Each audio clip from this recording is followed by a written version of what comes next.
Another day, another basketball stories na naman ang pagkikwentuhan natin. At ngayon nga, yung balitang pagkapanalo ng Los Angeles Lakers sa Utah Jazz at ang balitang pagbabalik ni Klay Thompson sa Golden State Warriors. Matagumpay nga na nakapag-comeback ang Lakers sa kanilang game laban sa Utah Jazz sa pakunguna ni Luka Doncic na nagtala ng 45 points, 11 rebounds at 14 assists at si LeBron James naman na gumawa ng 28 points, 7 rebounds at 10 assists.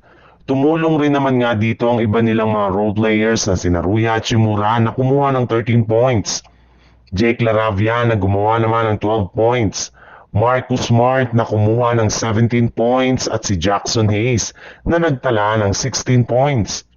Bukod nga sa kanila ay hindi rin naman nga dito nagpahuli ang kanilang player na si Jared Vanderbilt na nakapagtala ng 7 points at 11 rebounds sa kanyang 3 out of 7 shooting sa field goal.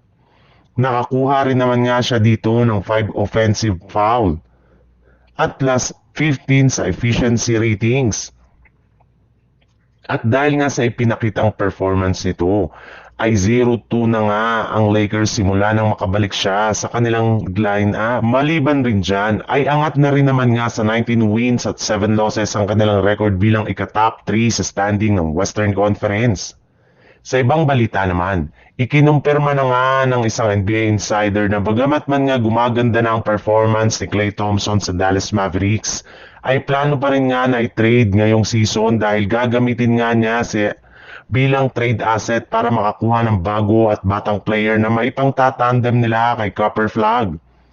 Kaya dahil nga sa pangyayaring ito, ay umingay na nga sa social media ang posibilidad na pagbabalik ni Klay Thompson sa kanyang dating team na Golden State Warriors. Ayon nga sa ibinulgar ni Anthony Slater, marami nga daw na malapit kay Klay Thompson ang naniniwala na hindi pa rin nga daw sarado ang pintuan ng paglalaro muli ni Klay sa Golden State Warriors.